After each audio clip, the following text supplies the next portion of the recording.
Hi, my name is Venil, and today I'm going to explain you the load balancer architecture of the Ooze is Loose game that my team developed for the network games class at the University of Southern California.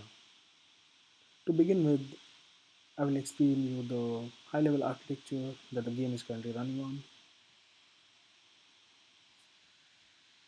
This is a load balancer that currently runs on one of the servers at USC, and when someone spawns a game instance, it sends a HTTP request to the load balancer, and in return, the load balancer gives it a list of lobbies that are currently running on it. The client can then choose one of the lobbies to join, or it could also choose to create a new lobby, in which case it sends a post request to the load balancer, and the load balancer will actually spawn a new headless server process on a new port. It then routes the information of the new server, which is the host and the port, back to the client, and the client can then join the game. Also, the headless server constantly updates the load balancer on the game status, which is nothing but the number of players that are currently in the game. This helps the load balancer identify when all the players have exited the game, and then it could safely shut down the headless server.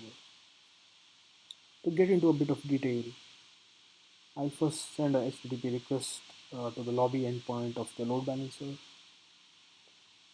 As you can see, it sends a default response, which is a localhost lobby that is currently having no players but supports a maximum of 8 players, and the host is localhost, and the port on which the game server is running is 8888.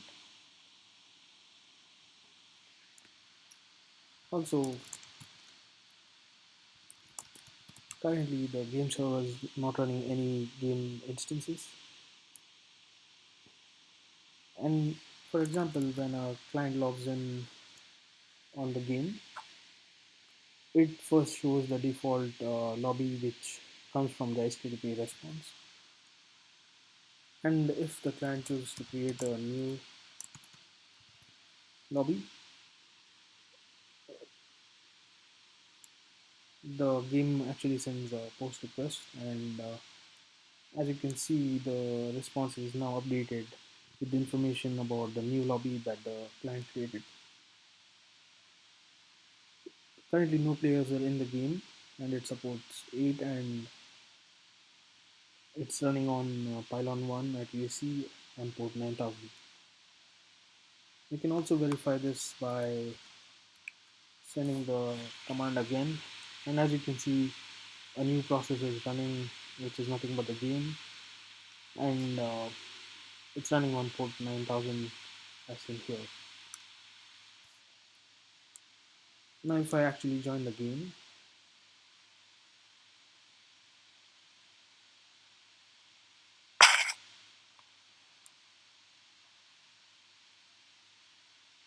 the game server will update the load balancer with the number of players that are logged in, and as you can see, the number of players has changed to 1, and eventually when everyone exits, for example like this,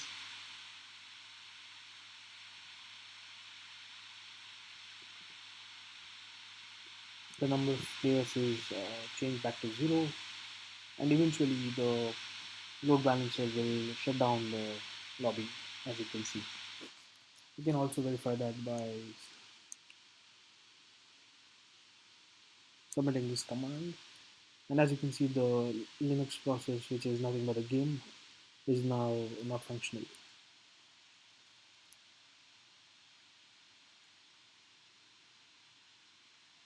So I hope you enjoyed this video, and thanks for watching.